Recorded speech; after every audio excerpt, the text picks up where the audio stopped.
often think a game is decided by what happens in possession, or maybe if we take it a step further, we believe it's what happens in the defensive phases that determines the game. But Inter Milan versus Barcelona was decided by the fleeting seconds between these two phases of play.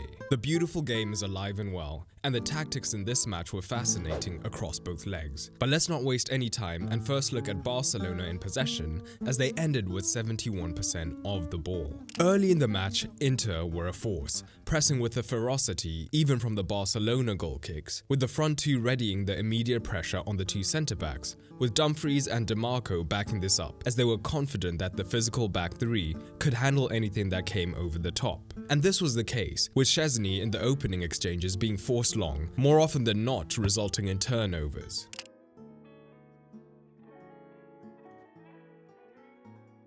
And this theme carried on in open play, with Inter Milan often taking up a similar pressing shape, although Barella was the glue in the press due to his engine. Whenever Thuram or Martinez were caught out of position temporarily or pressing the goalkeeper, Barella never hesitated, always keeping De Jong in his cover shadow while pressing the remaining centre-back to ensure that Barcelona's backline never had the room to breathe.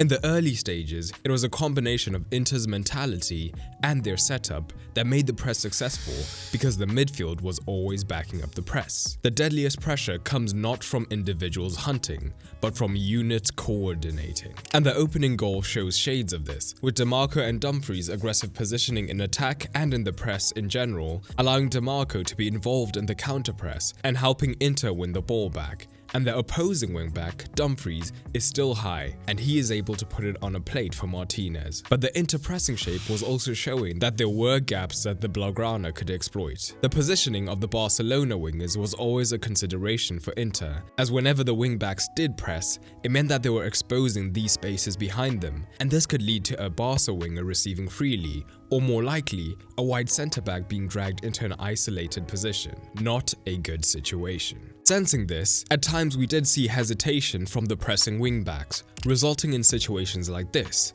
where the inter-forwards are doing their job in the press, but Dumfries is late to press Martin, due to worrying about Rafinha moving wide behind him. This gives Martin the space to get his head up and play a line-breaking pass, eventually finding Rafinha in the position vacated by Dumfries. As a result, especially once Inter were ahead, Dumfries was more conservative in the press, happy to allow Martin to have this space to advance because he was not an attacking threat. So Inter did not mind the left back getting the ball and advancing. Or at least that was the thinking, because we'll get to how Martin changed in the second half. But the problem for Barca in the opening exchanges was clear. The man-to-man press against their backline meant that they could not get into controlled possession phases, and the pain of Balde was clear at times. His presence means that in scenarios like this, it's easy for usually Koundé to tuck in as the third man, with the left back providing genuine threat high up the pitch. This would now mean that Barcelona have a 3 versus 2 advantage here, using just their defenders. But in the first half, Martin was not that big an attacking threat, while at the same time he was not expected to invert into the back line. So instead it had to be Frenkie de Jong, who was almost a full-time central centre-back in the build-up, just to allow Barcelona to hold onto the ball using this 3 versus 2. But this in turn often forced Pedri or Olmo into a deeper position.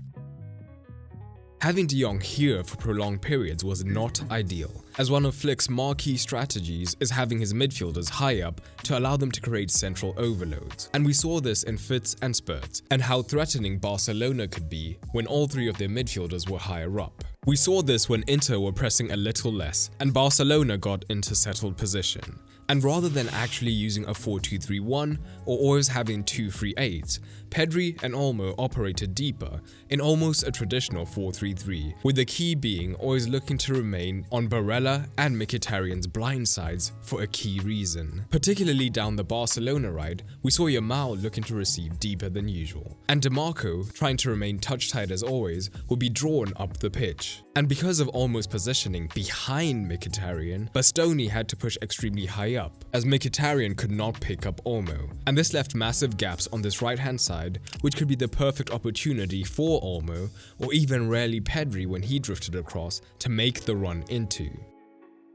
At the same time, it created not just isolations for Yamal, but isolations with plenty of room behind his man, which had him licking his lips. But here's the thing, trailing, Barcelona began to pour more and more men forwards, and here's the beauty of Inter. As much as possible when defending, they kept the front too high, meaning when Inter won the ball, they always had at least two outlet options who were expert at playing off of each other. And Thuram in particular was masterful in holding up the ball and bringing his mates into the game. But Inter were not just hitting and hoping to the front too. The likes of Barella and the two wingbacks were looking to provide plenty of support whenever possible. A defining factor in this match was that these teams had two things in common. Whenever they lost the ball, they looked to counter-press. When they won the ball, they looked to be extremely vertical in the counter-attack rather than begin a possession phase. This made the transitional phases extremely important because when Barcelona lost the ball in scenarios like this, for example, Inter instantly committed men for those vertical passes. So now, if Inter escaped the initial counter-press, they had acres of space to exploit.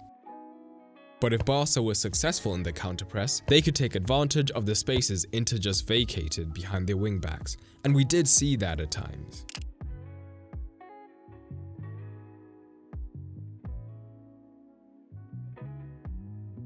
And Inter did exactly the same in transition, looking to use the space behind the Barca fullbacks. Whoever controlled the transitional phases would control the match. And it showed that the modern game's currency isn't just possession, it's decisiveness after possession changes. But the reality is, both sides struggled to control the transitional phases, meaning there was a lot of ping-pong going on in the midfield at times. So what changed in the second half? Well, this man right here. Remember that space that Dumfries afforded Martin in the first half, so that he could help Bisek cover Rafinha? Well, Martin decided he would now make the most of it, and ended the game with the second most touches. The young Spaniard began to attack it more aggressively, but rather than stick to the byline and run into traffic, he produced outstanding crosses from this zone, aided by Barcelona committing plenty of men into the box as they chased the goals they desperately needed.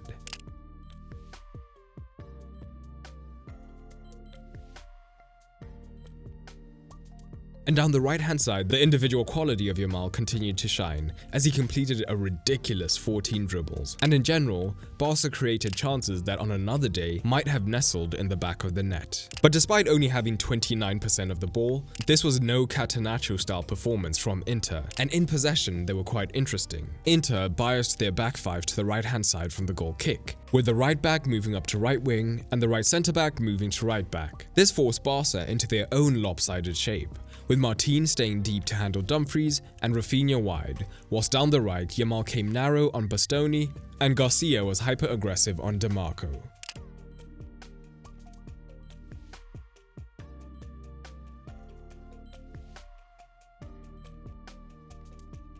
But Inter always had the option to play long to their centre forwards, and importantly, they only used a single midfield pivot in the build-up phase from the goal kick, which in turn allowed Barella and Mkhitaryan to take up these positions, ready to support the wide man or to receive the second ball from the centre forwards. But the real threat came when Inter played short from the goal kick. Barca's left was well protected, but having Garcia so high up left them vulnerable down this flank due to the space in behind. DeMarco and Mkhitaryan consistently combined to take advantage of that space, whether it was DeMarco looking to find the Armenian, but more often they used 1-2s to get the Italian into dangerous positions in that space, having initially dragged Garcia higher up the field.